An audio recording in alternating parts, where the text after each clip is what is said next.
আসসালামু আলাইকুম। আজকে আমার হেসেলের আখ্যানে আপনাদের জন্য রয়েছে চটজলদি রেসিপিতে মজাদার কাস্টার্ড রেসিপি। কাস্টার্ড বানানো এত সোজা, এত হেলদি আর এত মুখরোচক একটা খাবার যদি সহজে বানিয়ে নিতে পারি, কেন দেরি করব?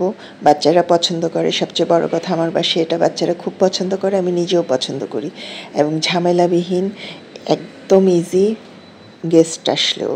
তো কাস্টার্ড বানানোর মূল উপকরণ হচ্ছে দুধ, কাস্টার্ড পাউডার, চিনি আর পছন্দ মতো ফ্রুটস।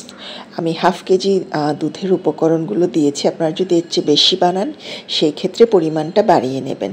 হাফ কেজি দুধ ভালো করে জাল দিয়ে, লিকুইড দুধ অবশ্যই, ভালো করে জাল দিয়ে 1 কাপ চিনি দিয়ে জাল দিয়ে কাস্টার্ড পাউডার 4 টেবিল চামচ ভালো করে খাবার পানিতে গুলিয়ে 1 কাপ, সেটা মিশিয়ে খুব ভালো করে জাল দিয়ে নামিয়ে ঠান্ডা করে নিতে হবে। তারপর ঠান্ডা হয়ে গেলে পরিমাণ মতো ফল টুকরা করে কাটা, আমি দেখতে পাচ্ছেন সবুজ আপেল দিয়েছি, আনার দিয়েছি, কলা দিয়েছি আর এই আঙুর দিয়েছি।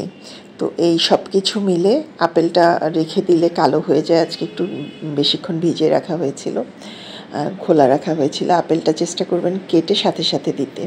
গেস্টের জন্য করেছিলাম, বাচ্চাদের জন্য, তো সব একসাথে করতে গিয়ে। তো এরপরে যেটা করি, আমরা ঠান্ডা করে একদম পলিপ্যাক দিয়ে, যেটা পুরো র্যাপিং করে ডিপে রেখে দেই, বেশি না, 15-20 মিনিটের জন্য, একদম ঠান্ডা হয়ে জমাট বেঁধে যায়। তারপর নামিয়ে ঠান্ডা ঠান্ডা পরিবেশন করি। সহজ রেসিপিতে, চটজলদি রেসিপিতে কাস্টার্ড রেসিপি কেমন লাগলো জানাতে ভুলবেন না কমেন্ট করে। ভালো লাগলে আমার ইউটিউব চ্যানেল হেসেলের আখ্যান অবশ্যই সাবস্ক্রাইব করবেন।